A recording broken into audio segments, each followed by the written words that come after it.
अब डॉक्टर लोग इन दोनों का हिसाब किताब नहीं जोड़ सकते और कहेंगे भाई डायबिटीज इनक्योरेबल है, होगा ही, क्योंकि आप उसके तत्व को ही नहीं मानना चाहते हैं। तो मैं तो भी क्या करूं इस बात। जिस आदमी में इस तरह की कट्टरता है कि मैं बड़ा सफाई वाला और मैं दुनिया का सबसे बढ़िया जाति वाला हूं, उसको जरूरी होना है कि डायबिटीज हो जाए, और होना ही चाहिए, नहीं तो उसको अकल ही नहीं आती। ये परमात्मा ने नियम बनाया, इसलिए भी डायबिटीज हो सकता है। क्योंकि पैंक्रियाज में जब नाभि चक्र की बिगड़ आ जाती है तो तब भी नुकसान हो सकता है। ऐसे मनुष्य को महावीर जी का नाम लेना चाहिए, जो जैन धर्म के बहुत बड़े तीर्थंकर। इन महावीर जी के नाम में जैनियों ने जो कट्टरता फैलाई है, सबको डायबिटीज होगा, तब ये ठीक होंगे।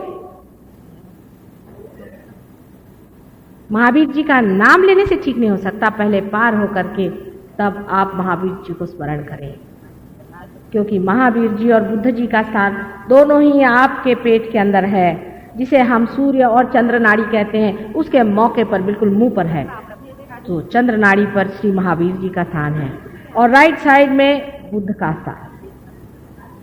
ये दोनों ही सीता जी के दो लड़के लव और कुश हैं, जो बहुत अनादिकाल से बने हुए हैं और जो पूर्णतया मनुष्य थे, पूर्णतया मनुष्य थे।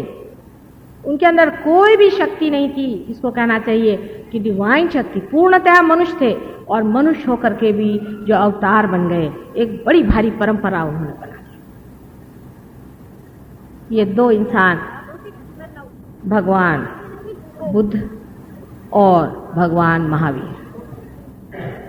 बुद्ध को मानने वाले ये नहीं जानते हैं कि बुद्ध जो है वो सूर्य नाड़ी पर है।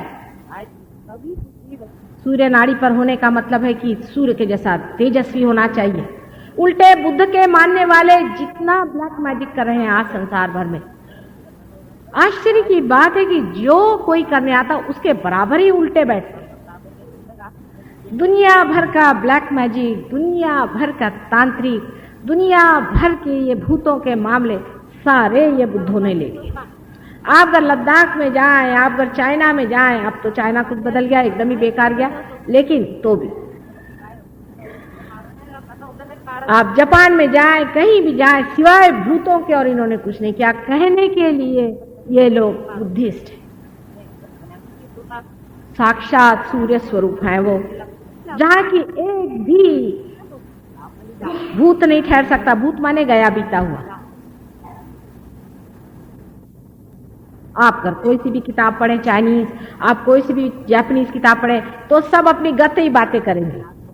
आप अगर जापान में जाएं तो बताएंगे हमारे सामुराई ऐसे थे, हमारे फलाने ऐसे थे। अरे भाई आप क्या हैं? जितने भी हमारे फार ईस्टर्न लोग हैं सारे ही अपने को बुद्धिस्ट कहलाते हैं और सब जो हैं वो चंद्र नाड़ी पर चल रहे हैं। चंद्र नाड़ी पर मनुष्य को प्रेम में आप कट्टरता नहीं रखते, नहीं रख सकते, बहुत मुश्किल है। कोई भी कट्टरता नहीं चलती। मुझे अगर कोई आकर के कुछ खाने को देता है तो मैं उसको नहीं मना कर सकती। उसके हाथ गंदे होंगे, कहाँ से लाया होगा, कौन सी बाजार से लाया होगा, कैसे लाए ना, खिला दे। जैसे कि भीलनी के बेर खाए थे। सोचिए एक बूढ़ा भीलनी जात की बिल्कुल नीच जात होती है, कहाँ से बेचारी बेर तोड़ के लाई, हर एक में दांत लगा लगा के जिसे देखा उसे अपने मुंह में डाल के, उसे श्री राम साक्षात श्री विष्णु के अवतरण उन्होंने प्रेम से हृदय में लगा के खाया और सीता जी से कहा कि तुमने ऐसे बेर कभी खाए नहीं होंगे, और लक्ष्मण से कहा कि एक बार ये बेर खा लो फिर तुम्हारा संताप नहीं होने वाला, तुम ठंडे हो जाओ। क्या ये प्रेम की महिमा परमात्मा बता के चले गए। और आजकल जो लोग कहते हैं कि भाई हम इसके हाथ का नहीं खा सकते, हम उसके हाथ का नहीं खा सकते, वो कौन सा रामायण पढ़ते? परमात्मा क्या सवेरे रामायण पढ़ेंगे, उसके बाद कहेंगे कि हम तो इसके घर का नहीं खाते, हम तो उसके घर का नहीं खाते। उसके लिए गांधी जी को बताने की कौन सी जरूरत है अनेक वर्षों से, अनादिकाल से हमारे संसार में, इस देश में यही कहा गया है कि सब में ही एक ही आत्मा का वास है। फिर जाति और पाति जन्म से बनाने की अकल किसने बताई? जन्म से जाति और पाति बन ही नहीं सकती है। किसी ने मुझसे ये कहा कि गीता में लिखा, मैंने कहा भाई मैंने कभी गीता तो पढ़ी नहीं, मेरे पास टाइम कहाँ कुछ पढ़ने को। लेकिन व्यास जिन्होंने लिखा है, क्या वो ब्राह्मण थे?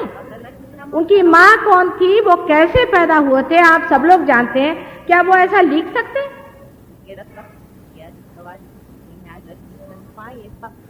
ऐसा अगर वो लिखते हैं तो वो स्वयं ही जब ब्राह्मण नहीं थे तो वो ऐसा कैसा लिखे? ये भी आपके दोनों चक्रों की पकड़ है। और एक चक्र से जब आप प्रेम नहीं करते हैं, किसी को अपने से नीचा समझते हैं, किसी को अपने से ऊंचा समझते हैं, या तो पैसों की वजह से या किसी जाति पाति, तो वही मूर्खता है, किस वजह से पता नहीं, तब समझ लेना चाहिए कि आपकी जरूरी ये साइड पकड़नी ही चाहिए। ये बैलेंसेस हैं भगवान के। लेकिन इसमें डॉक्टर साहब इतना ही कहेंगे कि भाई ये तो इनक्यूरेबल है, आप सफर करिए, आप चीनी खाना छोड़ दीजिए, किसी तरह से आप बस डाइट पे रहिए और कोई इसका इलाज। ठीक है, वो क्या जाने कट्टरता क्या। दूसरी चीज, बुद्ध के जो लोग हैं उनको सूर्य के जैसे तेजस्वी होना चाहिए। सूर्य की इतनी महान शक्ति है कि जिस पेड़ पर पड़ जाती है वहीं उस पर हरियाली छा जाती है। हम लोग जीवित नहीं रह सकते सूर्य की शक्ति के बगैर। क्या बुद्ध के लोग ऐसे ही हैं? उल्टे जितने भी बुद्ध धर्मी हैं, खास करके वेस्ट ईस्ट में, वो लोग तो सुसाइड में विश्वास करते हैं। बताइए कि कोई भी तेजस्वी पुरुष कभी भी जीवन में सुसाइड की बात भी सोच सकता है? कितना कॉन्ट्रास्ट बैठता है।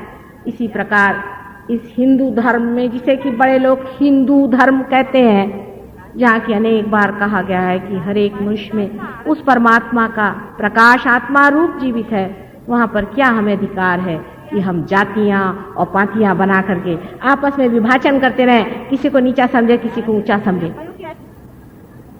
मंदिरों में बैठ करके लोगों को लूटते रहते हैं, झूठी बातें बना करके और लोगों को फांसते रहते हैं, दूसरों की औरतों को बेवकूफ बना बना करके और उनको बहुत वेश्यागमन आदि गंदी चीजों में उतारते हैं। ये ब्राह्मण नहीं, ये शूद्र भी नहीं, ये महाराक्षस। मैं जब गई थी वृंदावन में तो लोगों ने कहा कि मां चल के बताओ कृष्ण का जन्म कहाँ हुआ। मैंने देखा कि सारे कंस के अनुचर वहां पंडे बने बैठे, उनकी शक्ल पे दिखाई दे रहा था। हालांकि तेल वेल लगा करके बड़ी उन्होंने इंतजाम किए थे, टीका बुका, लेकिन उनके अंदर से दिखाई दे रहा था कि महाराक्षस है। इन पंडों को और इन ब्राह्मणों को एक भी कवड़ी देना तुम लोगों को मना है, ये पाप। ये एजेंसी बना के रखी कि 1.25 रुपया की जैसी आपकी श्रद्धा हो दीजिए, श्रद्धा स्वरूप इन लोगों को जूते दीजिए। मैं आपसे बताती, तभी इस देश से ये बड़ा भारी कष्ट हटेगा। आप लोग कहते हैं कि देश में गरीबी है, गरीबी नहीं तो क्या अमीरी आएगी? जब ऐसे महादुष्ट आपके यहाँ ठग बैठे हुए हैं हर समय पैसा मारने के लिए, तो यहाँ और क्या होने वाला है?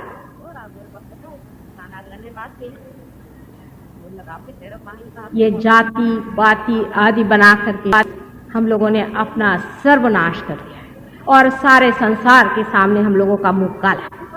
लोग कहते हैं कि आपके यहाँ इतनी स्पिरिचुअल लाइफ होते हुए भी लोग जाति पाति की बात क्यों करते? क्योंकि स्पिरिचुअल लाइफ है ही नहीं। जब आदमी फकीर हो जाता है, जब वो पीर हो जाता है, तब उसके लिए कोई सी भी जाति और धर्म का, साईनाथ ने कहा है किसी भी धर्म की निंदा करना महापाप है। और बिल्कुल सही बात, 1000 गुना सही बात है। मैं आपसे बताती हूँ कि किसी भी धर्म की या धर्म संस्थापक की निंदा करना साक्षात परमात्मा की निंदा कराने बराबर है। उसके बाद नाभि चक्र पे श्री विष्णु लक्ष्मी जी का स्थान है,